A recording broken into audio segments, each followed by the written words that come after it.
si e atu o tātou lima, whaatasi mō tātou loto. Amene, so se mea lava tātou te whaia I le tua, I o tātou whaia mai o tātou loto. Fa mai le upol tuspa I a sila, le atua I le loto, ai le o le tino. Ia le tua nei tu la whaatalo whatu I hate oi, ia le ata lii le awhawhine o le tua, ia le mafuta mai fo I nei tu la, ia I le suafa manu malo Yesu Keriso, le Nasareta, le tua Abrahamo, le tua Isaako, ma le tua Yakopo, o te whaatalo whatua I le paia manu malu si tātou o tanu. Whapea fu no mō le nei awa noa tātou te mafuta ai, tātou te se sau fo tātou polokalame, ia, e tupu le whaatua tua tau longolongo, e le awhionga pa ia le tua tali tonu na e whaatasi tu fo I tāpo inga nei aso, sau ni ngā lotu, ia pena mō fo I se awa noa sa e mafuta I lunga o nisi fo I mafutanga le auso, ia au au na le atua, lo la unga ina le upu le atua, vi ia le atua. Amen. Hallelujah. Fumaritala tus pa ia o le ise lulu, ha o le ise whaasusu, a o le atua e whaatupu. Amen. Te lo mafuta mai I o le a whaasusu ai se whatu sa lulu le isi tu, ia pe sa e whaalongolongo fo ina toto se whatu, se nisi au na le atua, a o lo whawhio tātou polokalame le nei a fiafi, ia o le a whapeo na whaamanu ia ai le atua I lo loto, ia e toi whaamanatu ia te oe, ia ma toi tu watu sina vai, ia ma toi te piripiri ke isi lava, ia lo wafi whaaleanganga, ina ia mawhai o nā ngā I luma lau fōlaunga, ia whaamali e ina le atua, I lauta pua inga me se fo I lo wola o ia I le nei o langa. Amen. Hallelujah. Mai outou. Se kia kako, vi ia le atua, ia la tātou talo, ia la tātou wolo la, I'm so excited, tātou te o le upo le atua le nei tu la, tātou whaalongolongo, I lana awhionga, whamerwhetalai ngā Yesu e le na o mea ai e ola ai se tangata. Ai o awhionga o mai tu lei mai le awhionga pa I ale atua. O lo wa whea lau lunga I te le o sau e maua I sau tau mawhatanga whaale tino. Ia e kele lava McDonald manai whale inga ngai lalo mai. Ia maua I sau tau mawhatanga whaale tino. I por na fufatua umal to nai. Amen. A o lo wa whea o lunga tātou prokalamere nei. Tasi al tangata le te sau whawhanga lo wanganga. Amen. O le tangata nei tutonu, o le tangata nei ese le tāua, o le tangata le nai e whaavavau. That is an internal man. O le tino lea, e pala. Ai o le tangata nei tutonu, mea ai pito I siri la iona tāua, lea la tātou ua atu iai. Ia le tua le mātou ta mā, ia fo I le vi inga ia te oio le atua o Abrahamo, Isaako, mai Yakopo, o le atua e whaavavau Iova.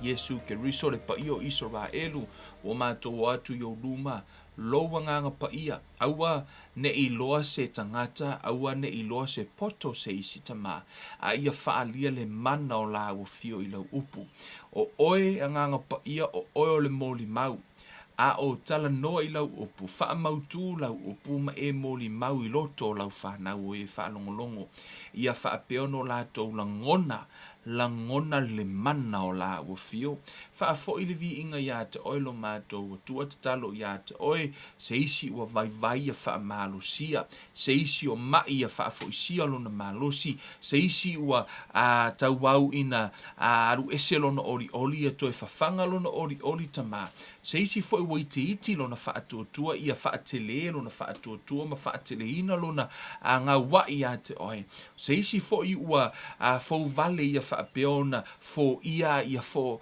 ai li liulo na loto tamama fo ia tu ia te oe e ala I le Usitai ma le Gauai mātou sauni e whaasoa I lau upu e vai le au na ai o lo mana a mai le poto mai a te oe le mawhau mai a Keriso whaalinga upu whaingo fie e tala no haita ma ono suafo o Yesu Keriso lo mātou wali imo lo mātou whaola tu mawatu lo vi inga nei ma se iho I le whaavavau lava. Amene, ma amene. Ia le tua. O le tātou fō launga le tātou te olai. O lo iei le tātou wha moe ngā I le olai whaavavau.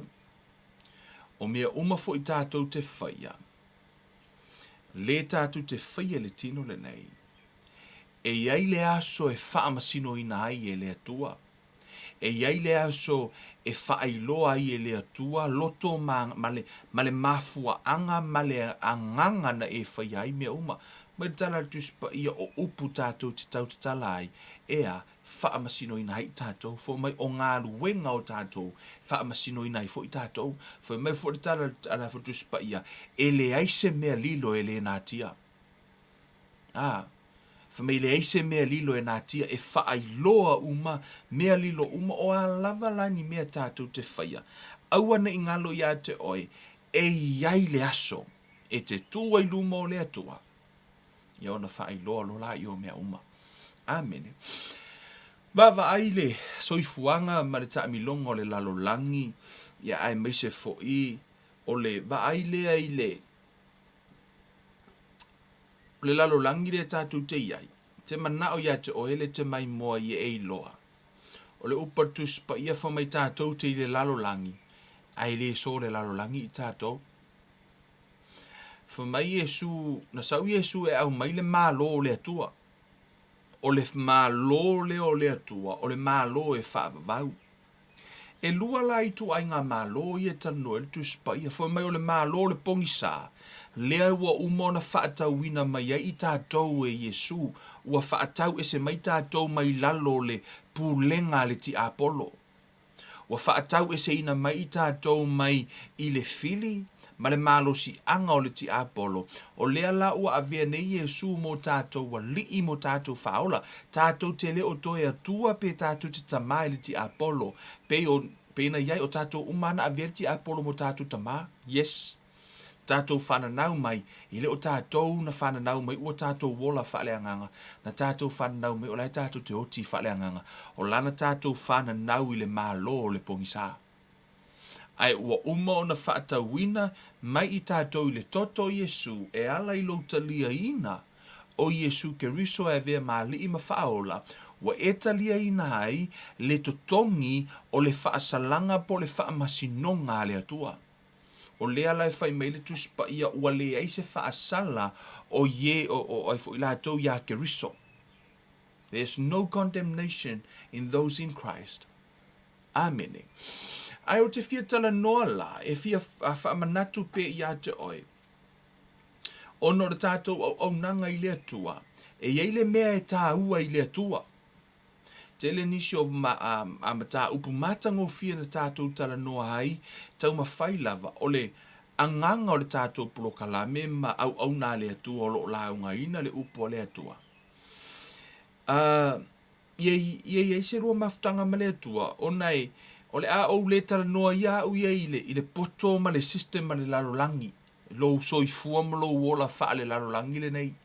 Ona o inaolo o iai lava la wia a ia tatau o lo iai foi mea na e ola i foi o iai lau sa valinga. A tonu o lo i to tonu o le tusia whaata o tolo o whaamatala i le poto pe whaafewheo no tātou wola i le o langa le nei i tusa ma le tūla whono le atua ma le principle le atua o lo tā ua i to tonu o le wisdom o le atua i le tusia whaata o to ma le whailaunga. Au te mana o e tala noa pe i lau sa valinga whaaleanganga. O le a focus pe le alu o le tātou tala noa o no lo wanganga. Amen. Fa outou se mana tuna tungo le nei asu sai le Usitai ma le Gauai a po le Gauai ma le Usitai o le masanga le tolua. E tele ina se me ao na to e siaki pe le tātou sa valinga. E ao na tātou o pe whaima to e siaki no tātou Usitai mo le tātou Gauai. Whai mai le tusi lea Isaia e mua. Whai upa se fulu ma le iwa, ia ma lus fulu whapea. Afai tau te Gauai moutou faalogo, tau te aiai mea lelei o le laueleele. Ai afai tau te le mawhawhai ono outou fauwali. Afai tau te le mawhawhai mo outou fauwali. E wha umatia ai outou i le pelu, a wā ua feta lai mai ai le fofonga o Jehova. A whaitau te Gauai mo outou faalogo. If you are willing and obedient, you shall eat the good of the land. Fa mai e tatau ona e ai lelei o le laueleele, pe a e ngā wai mausitai o le fesili, o e ai I lelei o le laueleele. Sa avil fa mamafa le tātou mata upu, ia ma le tātou talatala noa ia ke riso, ma ufa ia tō le atua I lelei. O le atua I lelei, sau se taimi tātou ue talatala nei vaenga le nā. Au toe la toe au mai tua le yoane le se fulu, fai upa se fulu fai mai o le ngaoi. E le ai se tasi mea sa wai na ona ai, na ona ia ngaoi, ma fasi ma faa umatia. Wa o sau ina ia lātou maua le ola, ia maua atili ai lava. A fai o nai te mai, o lono winga o nai ngaoi. O nai ngaoi e se mai lo soifua maloloina, a fai o nai te mai lono winga o nai te destroy, a po nai faa umatia oi. Po lai tau mawhaire ti a polo e fasioti oi. I to tonu I, o le fai mai e su ua o sau ina ia lātou maua le ola, a e mai e le o se ola le nā mea, ono le upor tuspa ia maua le ola, ia maua atili ai lava. Amen. O lea la e vavai, umatua I vavai le le e Yesu na ia mai le ti Apollo. Mane ngaoi, te ilo ngofia le ngaoi, a leanga o le ngaoi, a e mai o le ngaoi, a e mativa o le ngaoi, a e le o Yesu lao se ngaoi. Amen. E le o io se ngoi, na sau Yesu ina ia e mola malolo ina, na sau Yesu ina ia e mau oloa, fa mai na faa mativa ina o ia faa mau oloa ina I tātou. So na sau la Yesu e totongi lo mativa, na sau Yesu e totongi lo malolonga, o le faa masinonga lea le atua, fa mai le upartus pa ia, fa mai le tala Isaia, o a o le atua no o faia le mala malama, ma le pongi sa, o le lelei ma le mala, o lai tala noa I le mala o le faa masinonga. O le faa masinonga le na, o le mala le na, o le faa masinonga, wa umana totongi e Yesu le mala le na, mo oe, mo a o na e anga sala, a fai e te faa maua lalo I le atua, ma e talia ina le totongi ina Yesu o lau sala, e le o la se mai a te oe, e le o se mativa I te oe, ono wa umana totongi ina Yesu, lau tamau a inga o mea umalava, na saule ngaoi, wa umana totongi e Yesu. Amen. You might say that's too good to be true. It is true. It's the truth. O lai tu tonu le tuspa ia. O umana totongi e Yesu, o tātou mai atoa uma. Fo mai o ia na te whaamangalo a tātou wanga sala uma. How many of you know, believe that's the truth? O ia whaatua tua le vaenga mua sala mole na. O ia whaatua tua o whaamangalo ina tātou wanga sala uma. Mea uma o whaamangalo ina. Yes. Ai ala le vaenga lo na lua fai upuna fai mai na te whaamalo lo o tātou mai atoa uma. O ai lai whaatua fai upule na. A fai wa e taritonu e wa whaamangalo Yesu ang sala uma e te sao le langi, ta tau fai tutusa malo whaatua I lalo ifo. Nai whaapea mai ai na te whaamangalo ina o tātou ang sala uma tutusa uma winga, o tusa uma le winga I le whaapea whaamangalo le sianga sala I le whaamangalo le sianga sala I le atua, whaamangalo uma tātou ang sala. Amen. Ole, pia tatala no I ngā wai ma le Usitai, ona I tutonu o le tuspa ia leo o whaamanino I nā tunga, o laua uma na tutongi Yesu, o lala mana o Yesu e te manuia. A o le nei lava, tātou te le o maua le manuia. Amen. A o le nei lava, tātou te le o maua le manuia si tātou atu e mai se si foi upa tuspa ia o le moli mau o le toa lua, po le toa tolu wha mautuina mea uma. Amen. I tu tonu Ioane tolu, foi mai le, tala lea Ioane. Let me read different translations. Mai le pele, amen, o oio le pele ale atua, Hallelujah. Le pele, ia e manuia I mea ma ia e malolo whaapei o na manuia o lo wanganga. Beloved, I pray that you may prosper in all things and be in health, just as your soul prospers. Amen. Beloved, I pray that in every way you may succeed and prosper and be in good health, physically, just as I know your soul prospers spiritually. Amen. E toa tele e manuia ma whaatamau a inga whaaleanganga. Ai le o va ai ai le tino. Amen. E tele ino tātou maua le upu le atua, ia ma tātou langona fo i le upu le atua. Ai le o atangia le manuia le o le atua. I le lalulangi le nei, o le maalia ia. Do you know the world system? E le I pio ringa le system o le lalulangi ina ia o la sa o loto tangata. O le, that's the fact. O le mea moni ale mea te whai atu ai. O le system o le lalulangi, e le I whaia le system o ti Apollo ma le system o le lalulangi ina ia o la sa o loto tangata. Le ai, na whai ina ia o la ai tā lafu tangata. Ina ia yeise mea e tau fia ai tangata. O le system umala lalulangi le nei. Na whai ele o system, na whai ina ia polonga I lalo le tangata. Na whai ina ia ola ai tā lafu I tangata I lalo. E control umalae le system le tangata. Au te mana o tau ia te oi, e le system e sili, o le system le atua. Amen. Hallelujah.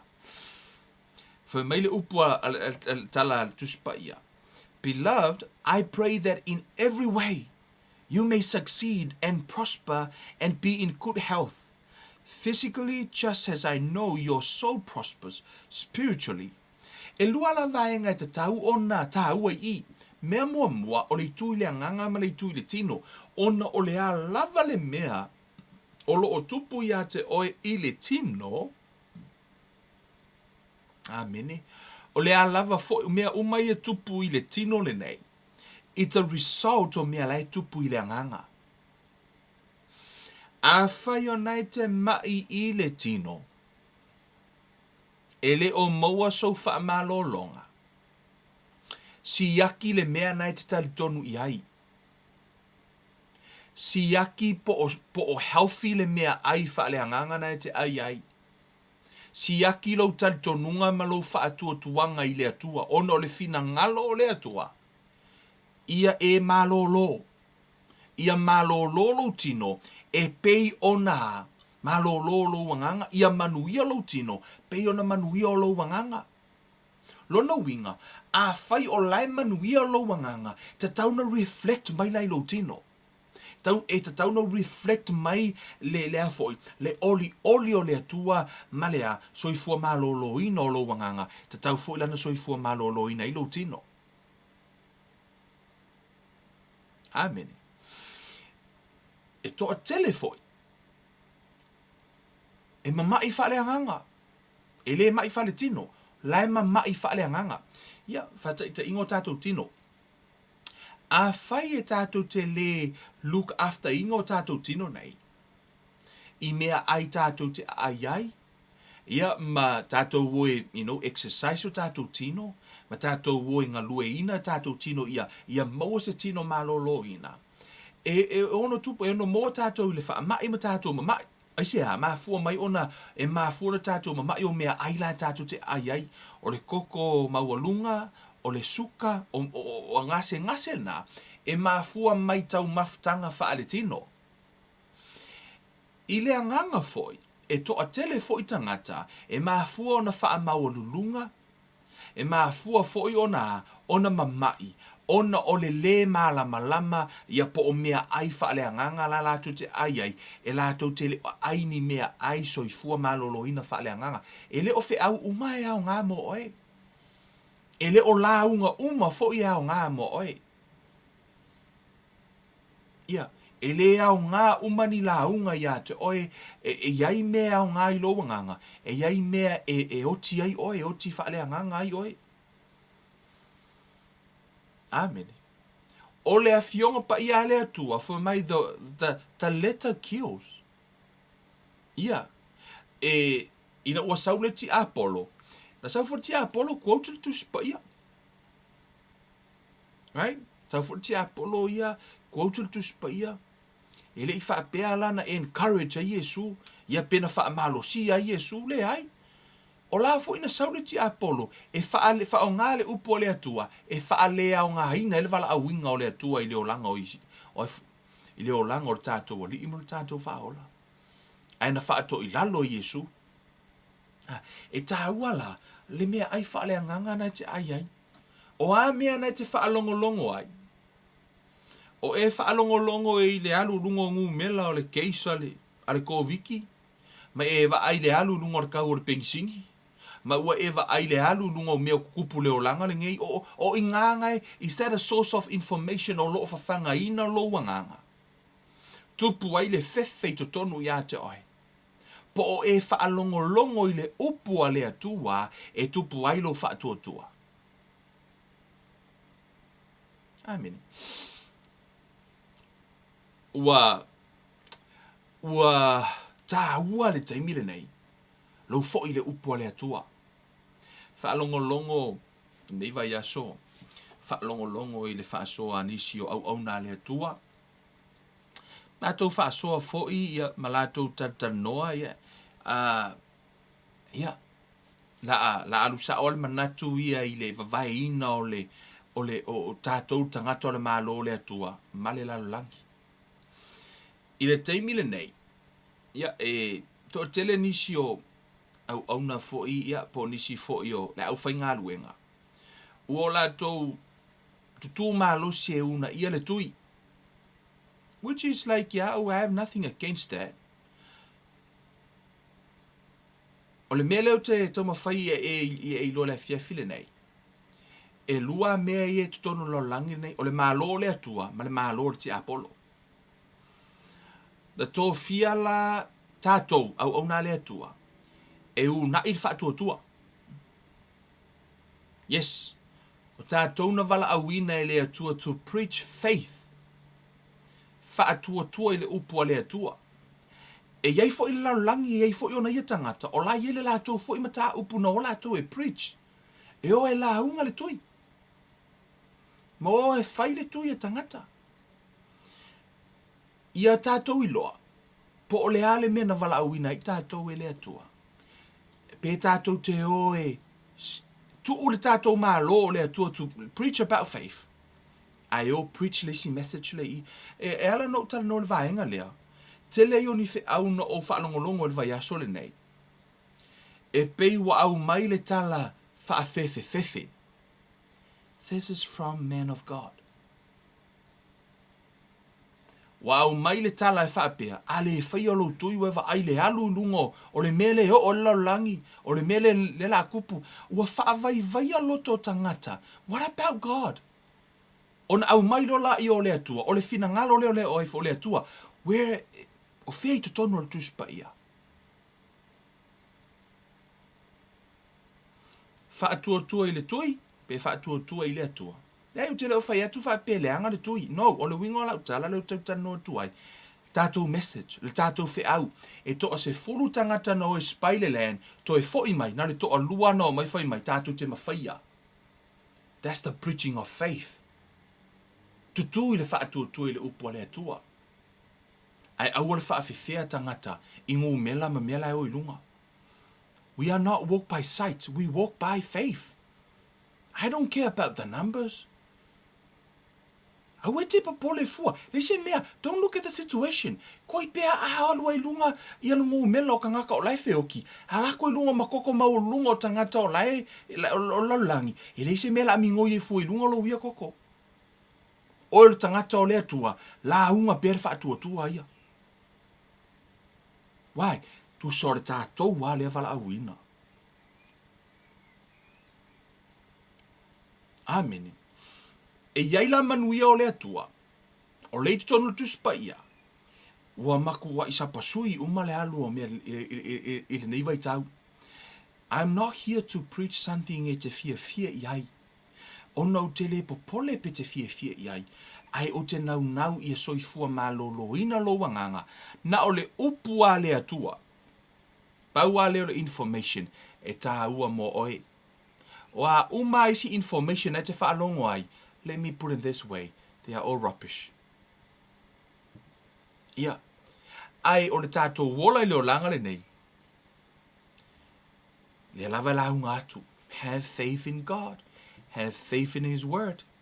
O la uranga luenga, build your faith in the word. Ia tupulo whaatua I le upu. Ai whawhela na e maua le tari, whawhela Kevin, ia lea lara o whakua ngi le upu. Ai whawhela nga a. O le upu tu spaia, usitai mga wai, e whaaliliu lai tangata le foi upu lea whaale tino. Foi mai, o le upu tu spaia, usitai mga wai te ai le laueleele, usitai le mea lai foi mai ai tai, usitai le mea awar whaonga seina le upu tu spaia. No. O le usitai lai talanoa le tuspaia, o le usitai le upu a le atua mga wai lana upu. Tu salava po se whaife au talanoa ai, if it's not in line with the word of God, don't bother about it. Lise mea la e vivese I fua o ia, pe a le o ngatasi ma le upu a le atua. Amen. A le o ngatasi ma le upu a le atua, au a le whapapole ina fua o ia. Ia, ia before na fai. O la te tutonu matu ngā lue whaatasi.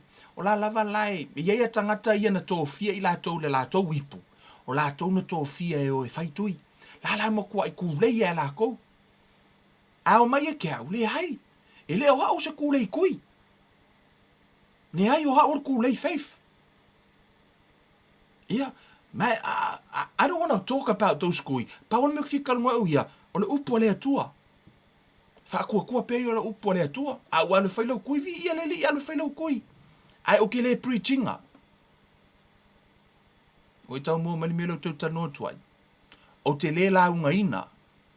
Ai alu e whai pa o e fi alu e whai. Ai le o se fe au le na e la unga kua pule laa. O tua le pule laa. O le fe au o le pule laa. O le fe au ia ke risomala na upu. O le usitai male ngā wai. Usitai lea, e tele mau leo le laulangi le nei, e iei le leo o mātua, e iei le leo le community, e iei le leo o le social media, e iei le leo o taitai, e iei le leo o lau ekalesia, e iei fo I le leo le ti apolo, o taitaia o e le pressure me o tutupu leo langa le nei, po e whaalongo I le leo o le atua, lana upu. Amen. At the end of the day, o oe te tui luma o le atua. O te leo discouraginga sisi, I sisi lava area. Pau ale melo te mana o toso mai ei oe, aua ne I ave I sea lo wha atua tua I le atua, ono o meo lo tutupu leo langa le nei. Aua foi ne I mix upinga le wisdom of man and the wisdom of God. To tele tangata o mai wha o ngā le poto, e lua poto lai tanua ti apolo, o le poto wha e la fo I tuspaia, o le poto wha te moni, ma le poto wha le atua. So, e iai la le worldly wisdom, e iai le godly wisdom. So, o le worldly wisdom, le fo mai, o e whaile mea lea. Godly wisdom, e focus le upo le atua. Worldly wisdom e focus I mea ale world. E whaingo fia godly wisdom, you focus about God's word. Worldly wisdom ke focus on ngā i le world. Ma le mea lai tupu lo langi. A whai o nei nā lau focus, ko e sui mai, adjust mai i lau focus. Tupu lau wha atua tua i le tau longo. Amene, lau wha alongo i le upu a le atua. Ia e langona le upu a le atua. Ma ia e whai le mea lai whai mai i le upu a le atua. Amen. We walk by faith. Amen. So, ile o le Gauai, na e whai mai le tala le tuspaia. E tā ua le o tātou o la Gauai lelei. E iai le mea o lo i lo loto o le atua. Ta ia ia tonu mua timo te o lona mata upo e lua, whai upo e whā. Lau whai taua mai lunga whai upo mua wha mai ole nei e mua i mea uma o te apoa i atu ia whaia o lenga ma te talo ma whaatonga ma whaafitai mo tangata uma lava mo tupu ma i lātou uma ua iai le pule. Ina ia tātou no nofo ma le lea atu vale ma le file mu i le amio atua uma lava ma le amio matongo fie a wā o le mea le lea ma le malie i luma o le tātou whaaola le atua o le fina ngalo ina ia whaaola ina o tangata uma lava ma ia ho ina i loa le leile upu moni. Rai nau ia e loa le upu moni. O le ale upu moni. There's a difference between fact and truth. O le truth po le upu moni a le atua, pau wale le upu moni o le tuspaia. O a umangisi upu ngai ke whai kau e lunga social media, newspaper, mangisi mau upu. E le o se upu moni le mea le nā. Pau wale le fina ngalo lai le atua. Ia o tātou maua le upu moni.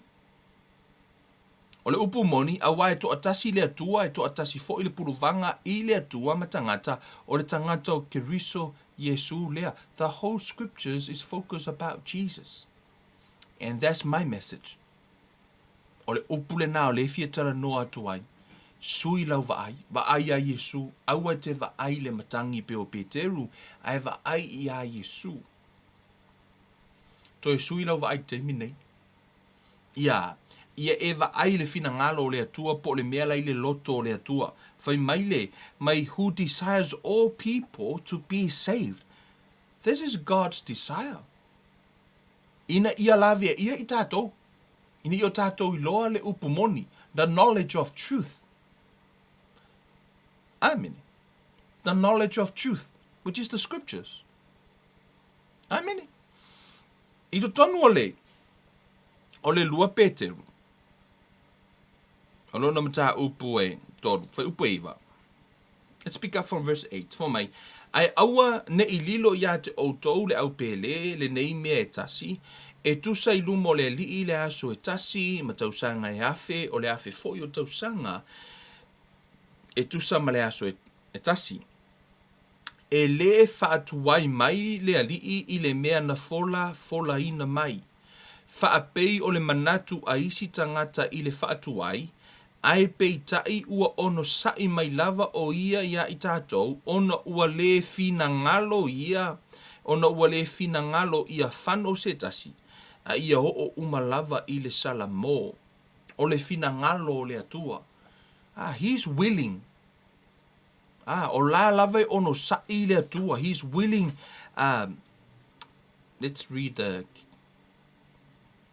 New King James Version. The Lord is not slack concerning his promise, as some count slackness, but is long-suffering toward us, not willing that any should perish, but that all should come to repentance. Ele o loto le atua ina ia e whano. Ile lalolangi le nei, ai whaafewhea ona au tutupu me lalolangi le na tātou whaitaua i le aso.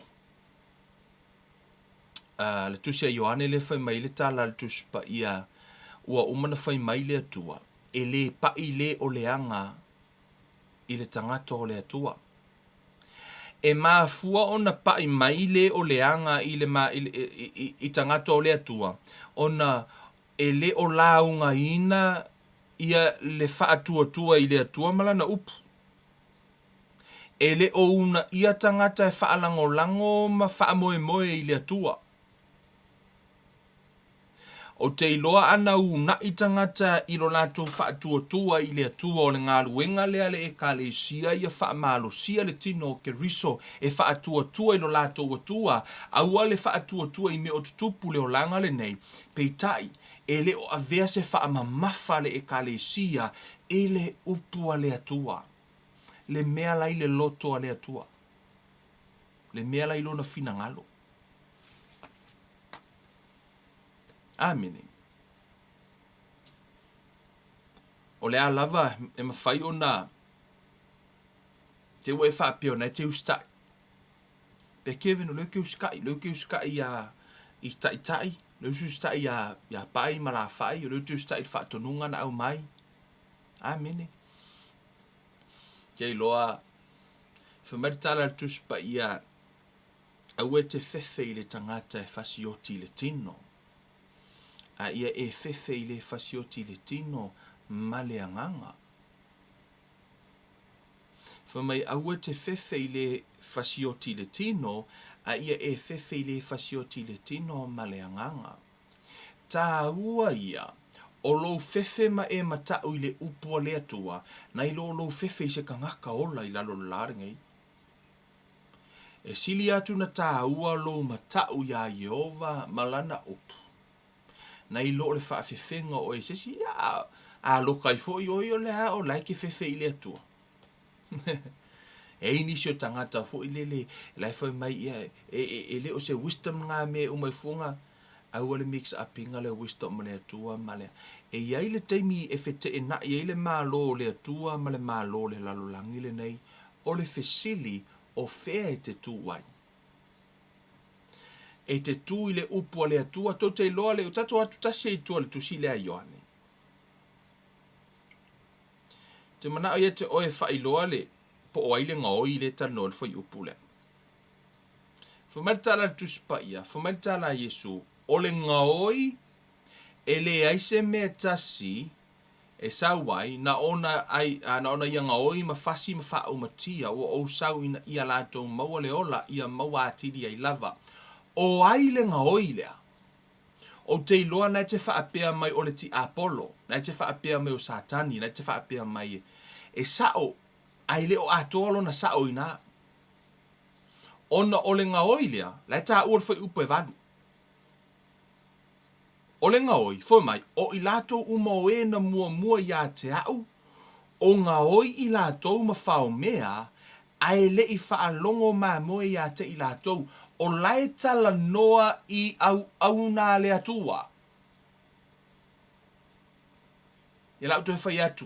O le ngaoi lea, e tele ina whai mai nisi, o lai tala noa i le ngaoi o ti Apollo pa no. E le o atoa lo na sao ina. O le atoanga o le whai upu lea, o le ngaoi le tala noa Yesu whai mai, o i lato o lai tala noa i tangata na o a oina po o whai launga ma tangata na mua mai a o scriptures. Whai mai o ngā oi, wa whaase se ina tangata mai le upu a le atua ona o a onga.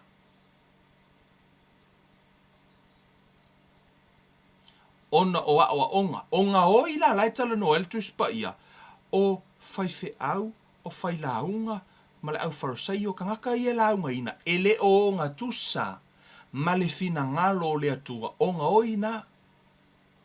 O tangata wai mafua, ona e le whaatua i le atua, ona ua ea, e te le o whaalonga o launga le upua le atua.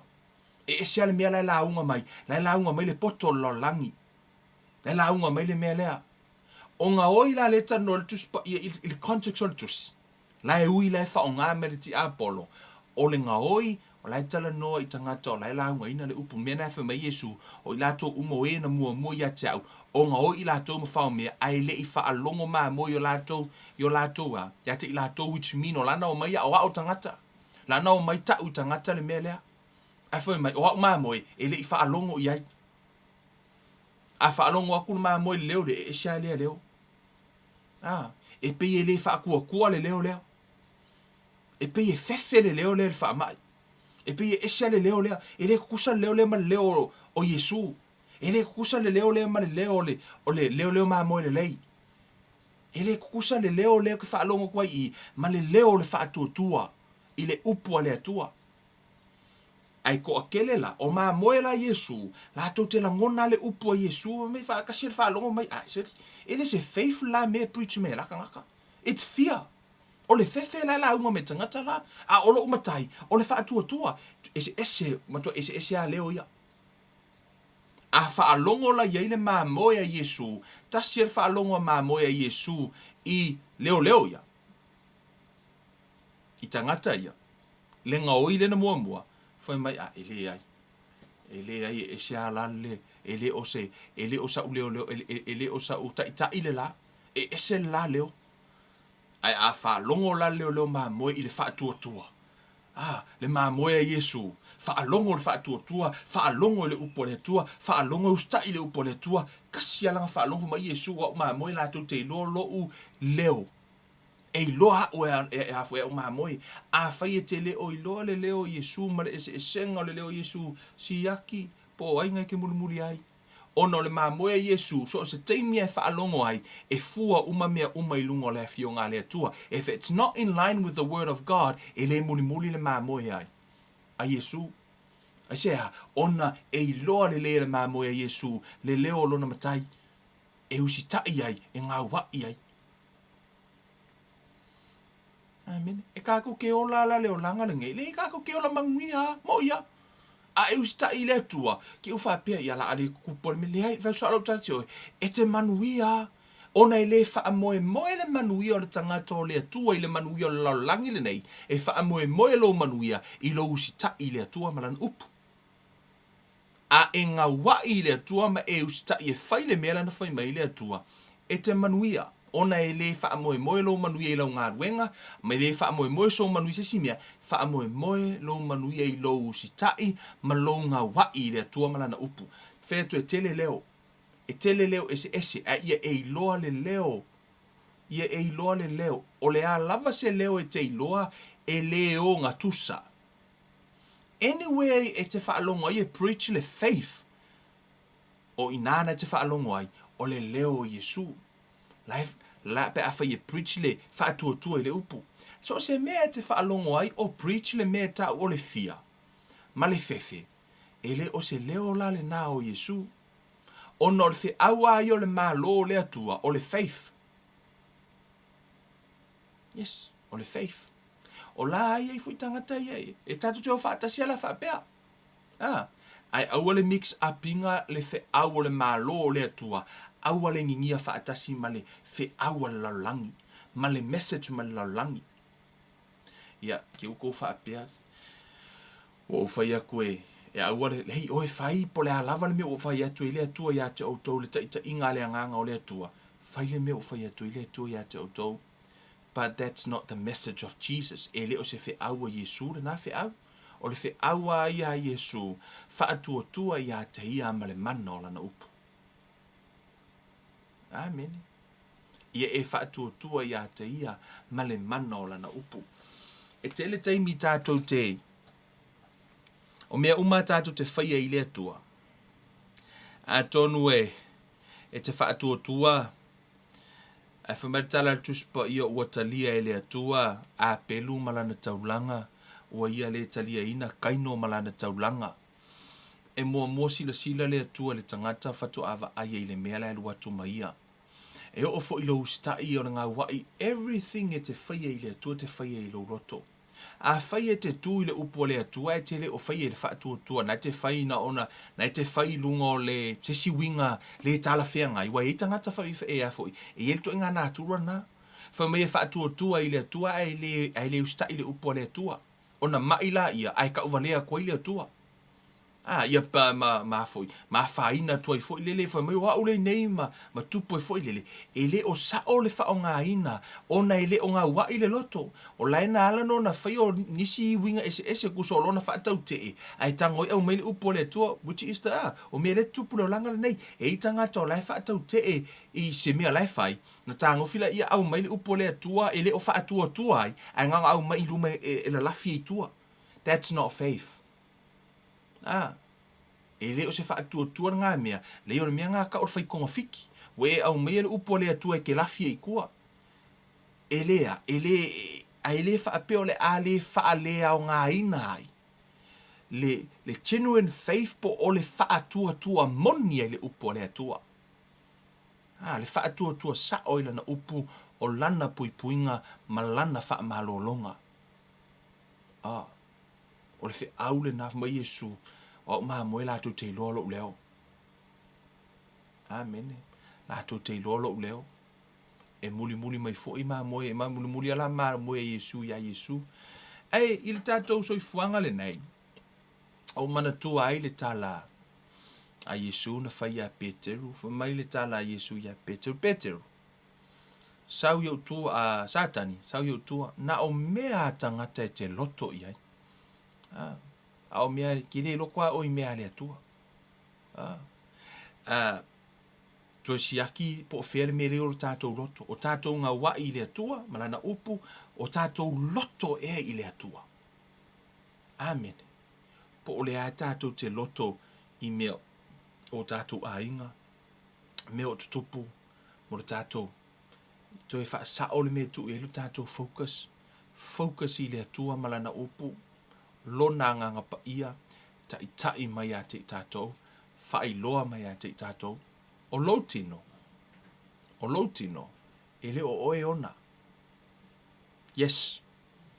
O le tangata o le atua, fo mai atu ina ato o tātou tino i le atua o le taulanga e pa ia male malie. Va ai wha leilo tino. Tau si wha leilo tino i mea ai te ai wai le oe ona, o le taulanga i le atua. Ia. O nga maluru fai se ofu ke ua mai le tino. Ona ile aso fa masino ina i o ile tu ile tino na vati te o po o le leilo na vainga. Ia, pe ngā fui ka ika. Pe ia o kaure ofi e ofu le fefe au. Pe ia le fui la vier fai au. E kaunga koe kau exercise le tino. Ona ia ile aso. E wha masino ina i tātou e le atua. I le tausia o tātou tino mana whainga lelei. Amen. Te whaataua ina lo muli le anganga ma le leo le atua malana whaasino manga. O lautala noa, o te leo whaasanga tau i se i le tui ma isi mea lai whai. O te go against i le ngaoi. I le se o le mea e toso i le focus o tangata rather than scriptures. O laua ia ngā ruenga o le upo le atua. O le whaamalosia o e tupu your faith i le upo le atua. Ai, ia e maua la le tali o le mea la tu i e lo whaatua tua.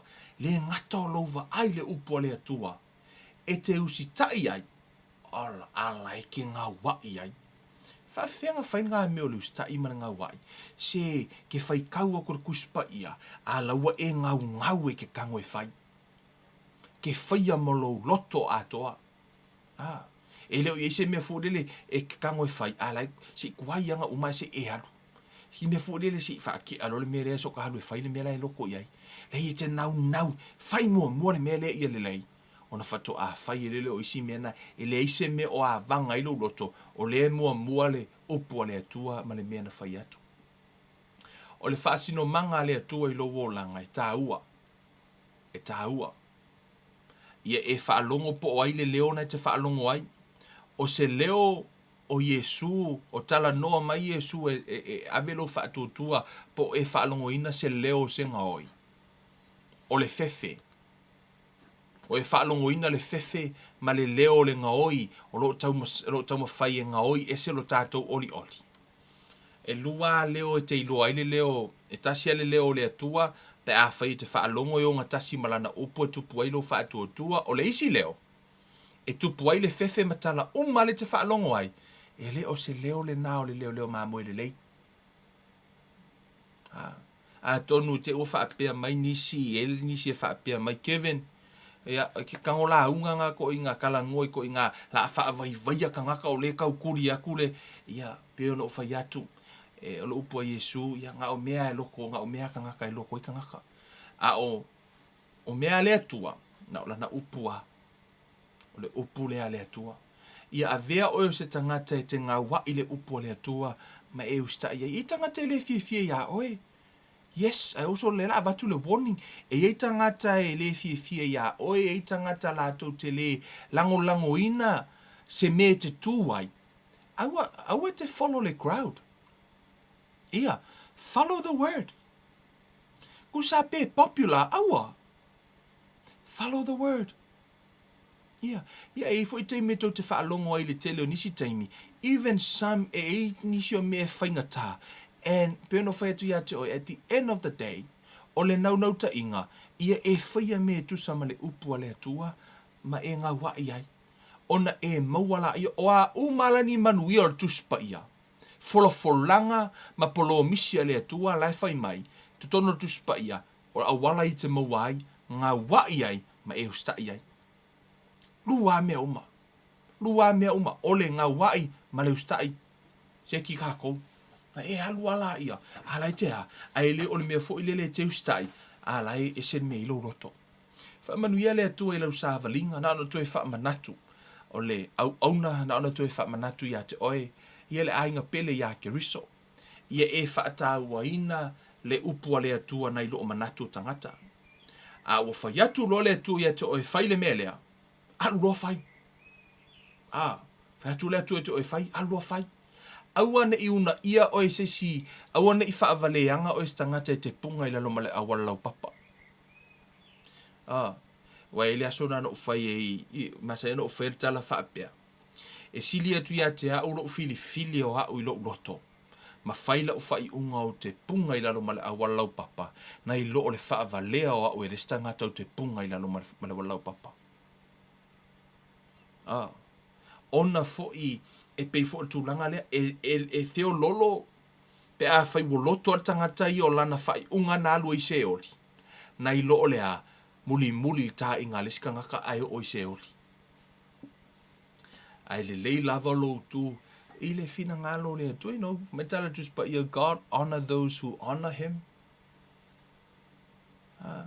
A e ona ina le atua. Wha mua le atua I mea umamau fitfilinga whai. Au te muli ta inga. Muli le atua malona leo. Wha manuia le atua ia ta oe.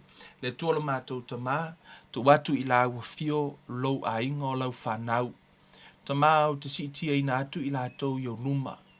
A o mātou iai le nei o langa le tu mau. Whelanu lanu wai. Tele mau leo. Ta mā ia langona e lau whanau o au mā moe lou leo. I o lātou Usitai ai mga wai. Le leo mā moe lelei. Ta mā whai loa ia te I lātou le ese ngā o lou leo. Ma le leo le ti Apollo. O le leo le ti Apollo e manatu I me manatu I tangata. O le leo le ti Apollo e iei le fefe. A o le leo o la ua fio e o ngā tusa malau upu e iei le whaatua ma le whaamoe ola.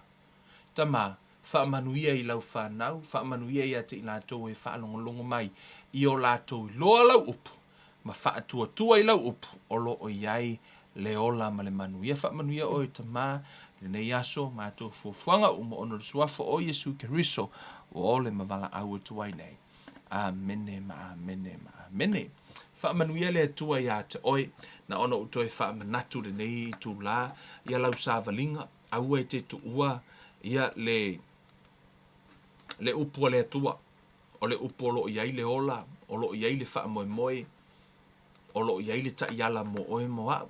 O le alava le me whai mai le upu le atua, muli ai, a ia e ngā wai, ina ia e ai manuia o le upu le atua.